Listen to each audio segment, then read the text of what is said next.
नमस्कार। रोहतास के नए सीएस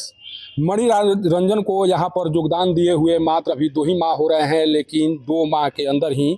उनके ऊपर विवादों की छाया मंडराने लगी है। जिस तरह से उनको लेकर आरोप लगाए जा रहे हैं, जिस तरह से उनके ऊपर मनमानी करने की बात कही जा रही है, उससे आने वाले दिनों में उनकी समस्याएं बढ़ सकती हैं, उनके लिए मुसीबत खड़ी हो सकती है। एक व्यक्ति के द्वारा डीएम को आवेदन दिया गया है, जिस आवेदन में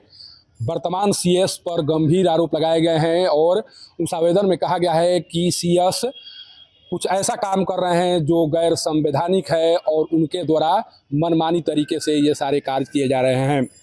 आईएमए भवन को लेकर जो शिकायत की गई है शिकायतकर्ता के द्वारा, उसके अनुसार सरकारी संपत्ति को नुकसान पहुंचाकर उनके द्वारा नए भवन का निर्माण कराया जा रहा है जो गैर कानूनी है और इसीलिए इसकी जांच होनी चाहिए। जो आवेदन दिया गया है आवेदनकर्ता के द्वारा, उसमें यह जिक्र किया गया है कि सदर अस्पताल परिसर में जो आईएमए भवन बन रहा है वो आईएमए भवन गैर कानूनी तरीके से बन रहा है और इस भवन को बनवाने में कहीं न कहीं जो वर्तमान सीएस हैं उनका बहुत बड़ा योगदान है। सोचिए कि किस तरह से उनके विरुद्ध अब डीएम तक मामला पहुंचने लगा है और अभी मैं बार बार कह रहा हूं कि उनको यहां पर योगदान दिए हुए मात्र 2 माह हो रहे हैं। अगर ये पूरे कार्यकाल तक यहां पर रहते हैं तो किस तरह से स्वास्थ्य विभाग को चरमरा कर रख देंगे या किस तरह से स्वास्थ्य विभाग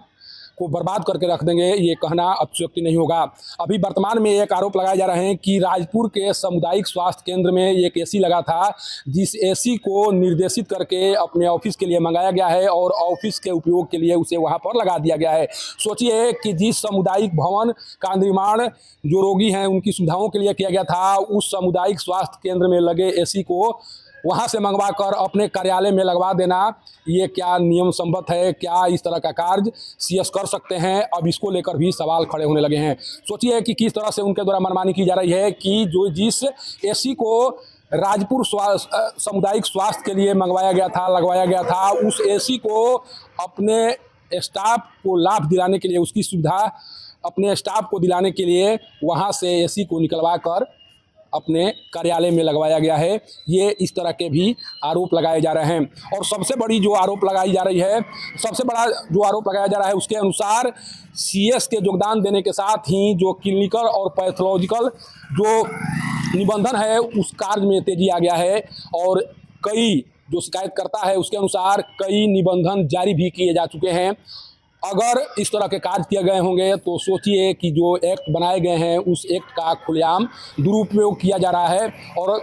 नियमों को ताक पर रख कर इस तरह का कार्य किया जा रहा है। कारण कि जो नियम बनाए गए हैं उसके अनुसार उसके लिए 5 सदस्यीय कमेटी बनाई गई है और उस कमेटी के विचार करने के बाद या उस कमेटी के स्तर से निर्णय लेने के बाद ही किसी को आप निबंधन जारी कर सकते हैं, चाहे वो क्लिनिकल हो, पैथोलॉजिकल हो। ये रजिस्ट्रेशन करने का अधिकार जो कमेटी है उसके निर्णय के बाद ही ले सकते हैं, लेकिन कहा यह जा रहा है कि बिना कमेटी के निर्णय के ही क्लिनिकल और पैथोलॉजिकल जो निबंधन का कार्य है वो धड़ल्ले से जारी है। जो आरोप लगाए गए हैं उसके अनुसार आखिर इस तरह का कार्य सीएस क्यों कर रहे हैं, जबकि उस कमेटी में सीएस एक संयोजक हैं। 5 सदस्यीय जो कमेटी बनाई गई है उस कमेटी के अध्यक्ष डीएम हैं, एसपी सदस्य हैं, आईएमए के जो अध्यक्ष हैं वो सदस्य हैं, डीडीसी सदस्य हैं और संयोजक के स्तर से इस तरह से निबंधन को जारी करना ये कितना उचित है? अगर इस बात में सच्चाई है तो इस बात की जांच डीएम को करानी चाहिए और समझने का प्रयास करना चाहिए कि जो आरोप लगाए गए हैं उस आरोप में कितनी सच्चाई है।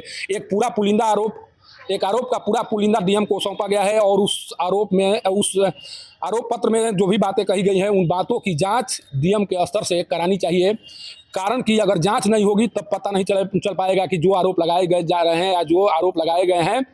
उन आरोपों में कितना सच्चाई है। और अभी जो वर्तमान मामला उनके बॉडीगार्ड से जुड़ा हुआ है, जो कथित तौर पर पिस्टल लेकर आगे पीछे हमेशा घूमता दिखाई पड़ता है, उन आरोपों की जांच भी होनी चाहिए कि क्या सीएस प्राइवेट बॉडीगार्ड को लेकर अपने हथियार को उस बॉडीगार्ड को देकर अपने साथ रख सकते हैं, ये प्रावधान है या नहीं है। बिना प्रावधान के ही उनके द्वारा कार्य कराया जा रहा है। इन तमाम बिंदुओं की जांच होनी चाहिए, तभी पता चल पाएगा कि सीएस के स्तर से वाकई में क्या मनमानी की जा रही है। अगर समय रहते इन तमाम आरोपों की जांच नहीं हुई तो तय मानिए कि स्वास्थ्य विभाग को बर्बाद होते हुए देर नहीं लगेगी और स्वास्थ्य विभाग उस स्थिति में पहुंच जाएगा जिस स्थिति के बाद फिर से इसे वापस लाना नामुमकिन हो जाएगा। सासाराम से पब्लिक न्यूज़ के लिए सत्येंद्र चौबे की रिपोर्ट।